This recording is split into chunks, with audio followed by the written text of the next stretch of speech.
दो तथ्य इस समय स्पष्ट किए जाने हैं। नंबर एक, जीवन की षष्ठ तरंग में जातक को धनागम किस स्रोत से होगा? पत्नी से होगा, पुत्र से होगा, स्वयं अपनी मेहनत से होगा, या शत्रुओं से होगा, या अपने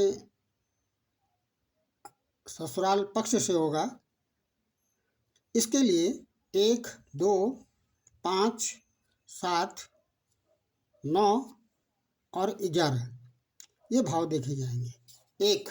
एक का मतलब ये लग्न है। लग्न में यदि जो ग्रह सप्तम भाव में बैठा है उसकी दृष्टि है, लग्न में सप्तमेश की दृष्टि है। और ये जो सप्तमेश हैं ये उच्च राशि के भी हैं, क्योंकि कन्या राशि बुद्धि की उच्च राशि है। और जो पुत्र कारक ग्रह हैं वह गुरु है। गुरु इस पंचम भाव को देख रहे हैं। 1, 2 ये धन भाव के कारक भी हैं, धन भाव के स्वामी भी हैं गुरु।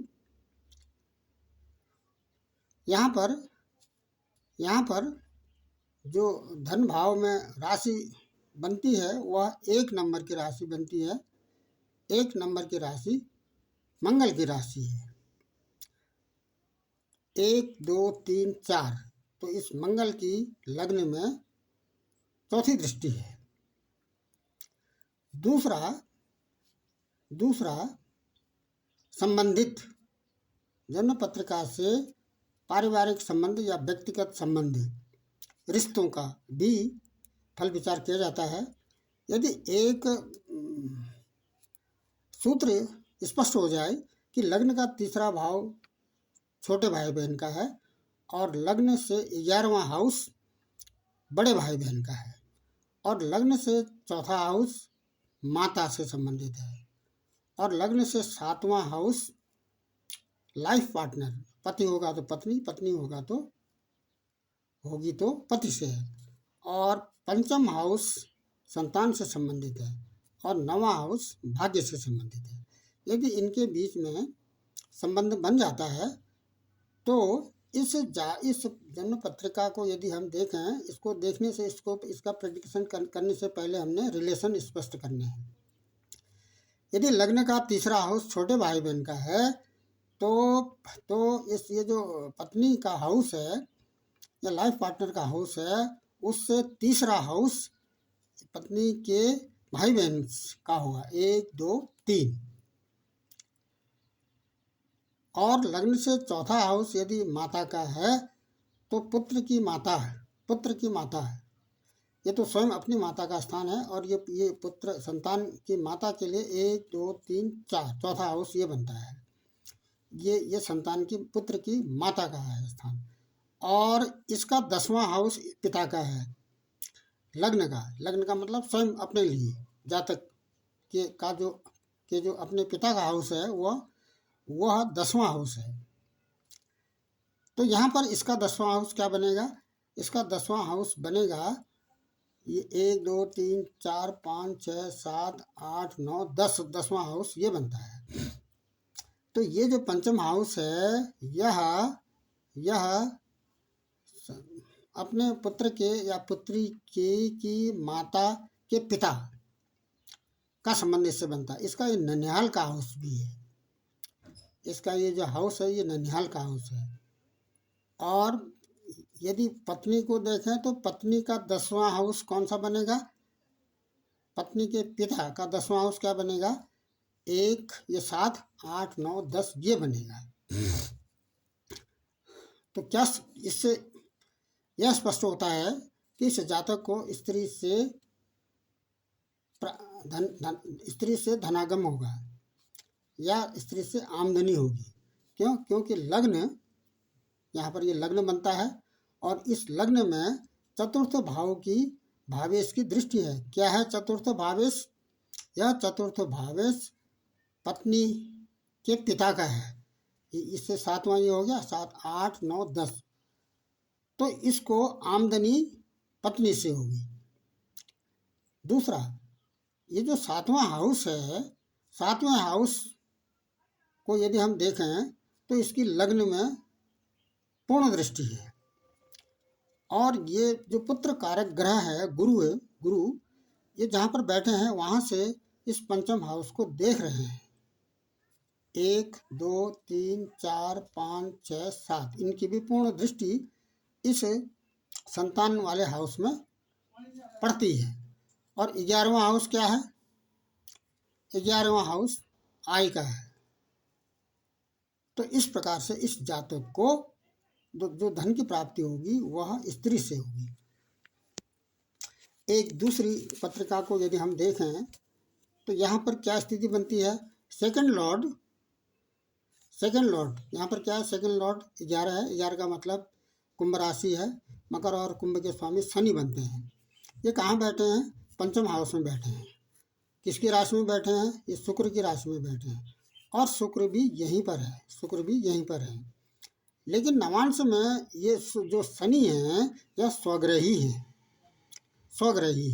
अपनी राशि में है, नवांश में D9 में पंचम लॉर्ड के साथ है। पंचम लॉर्ड क्या क्या है? यहाँ पर शुक्र है। कौन है साथ में? शनि है। शनि क्या है? ये धन भाव के, यहाँ पर ये धनेश है। धन भाव के जो स्वामी हैं, धन भाव में जो राशि अंकित है उसके स्वामी शनि बनते हैं, जो पंचमेश के साथ बैठे हैं, शुक्र के साथ बैठे हैं। और स्वयं शनि D9 में स्वराशि के हो गए हैं। भाग्येश पंचम हाउस में, यहाँ पर ये भाग्येश है। 9th हाउस में जो राशि बनती है उसके जो स्वामी हैं बनते हैं वो बुध बनते हैं। वो जाके कहाँ बैठ गए हैं? ये बैठ गए हैं पंचम हाउस में। ये पंचम हाउस क्या है?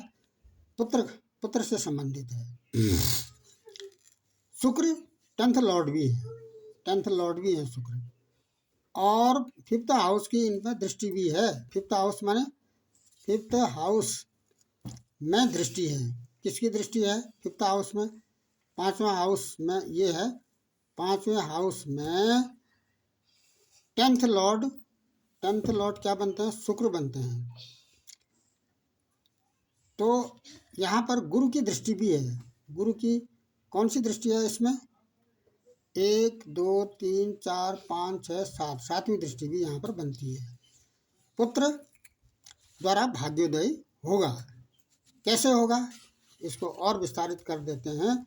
पुत्र के द्वारा कैसे होगा? क्योंकि ये जो पंचम हाउस है ये पुत्र से संबंधित है, और इसके जो पुत्र कारक ग्रह हैं वो गुरु बनते हैं। गुरु जहाँ पर बैठे हैं वहाँ से ये अपनी पूर्ण दृष्टि से इस हाउस को देख रहे हैं। और जो धनेश है शनि, वह पंचम हाउस में बैठे हैं, और नवांश में ये स्वराशि के भी हो गए हैं। यहाँ पर मंगल नीच के हैं। मंगल यहाँ पर नीच से हैं, नीच के बैठे हुए हैं। लेकिन इस समय जो बात करनी है वह पंचम हाउस से संबंधित बात करनी है। तो इनको अपने पुत्र द्वारा भाग्योदय की झलक इस जन्म पत्रिका में दिखती है। क्यों दिखती है? क्योंकि जो पुत्र कारक ग्रह हैं वो गुरु हैं। गुरु इस पंचम भाव को देख रहे हैं, और जो धनेश हैं वो पंचम भाव में बैठे हुए हैं, और भाग्येश भी पंचम हाउस में बैठे हुए हैं। यदि हम रिश्तों की बात करें तो इस जातक के जो पुत्र हैं, पुत्र का जो माँ है 1 2 3 4 ये हाउस बनता है। और इसके पिता का हाउस क्या बनेगा? यहाँ से 10th हाउस 1 2 3 4 5 6 7 8 9 10। तो पिता के हाउस में ये बैठे हुए हैं। माता के पिता माने ननिहाल से संबंधित है। तो इसको इस पुत्र के विद्वान होने से, शिक्षित होने से और अच्छे व्यवसाय मिलने से इनको सुख की अनुभूति होती है। तीसरी एक जन्म पत्रिका यहाँ पर प्रेडिक्ट की जाती है। यहाँ पर क्या स्थिति है? यहाँ पर चंद्रमा जहाँ पर बैठे हैं वह सूर्य की राशि में बैठे हैं। चंद्रमा सूर्य की राशि में बैठे हैं। और ये जो बुध हैं, बुध एकादशेश हैं। कहाँ बैठे हैं? ये लग्न में बैठ गए हैं। तो 1 और 11 का संबंध बन जा रहा है। दूसरा दूसरा बनता है, दूसरा यहाँ पर बनता है संबंध सेकंड लॉर्ड में गुरु की दृष्टि है। सेकंड लॉर्ड यहाँ पर क्या बनते हैं, सेकंड लॉर्ड यहाँ पर बनते हैं छः। छः का मतलब है कन्या, कन्या के स्वामी बुध बनते हैं। और इस बुध में ये जो गुरु हैं, क्या है गुरु इस जन्म पत्रिका में, ये पुत्र कारक भी हैं गुरु। और गुरु यहाँ पर ये सप्तम गुरु यहाँ पर ये पुत्र कारक भी बनते हैं और ये अष्टम भाव के स्वामी भी हैं। तो ये शुभ ग्रह को यदि हम गुरु देखें तो गुरु की इनमें 1 2 3 4 5वीं दृष्टि इस पर पड़ती है। किस पर? बुध पर। और बुध क्या है? ये धनेश है। क्यों है? क्योंकि 6 नंबर की राशि कन्या राशि है, इसके स्वामी बुध बनते हैं।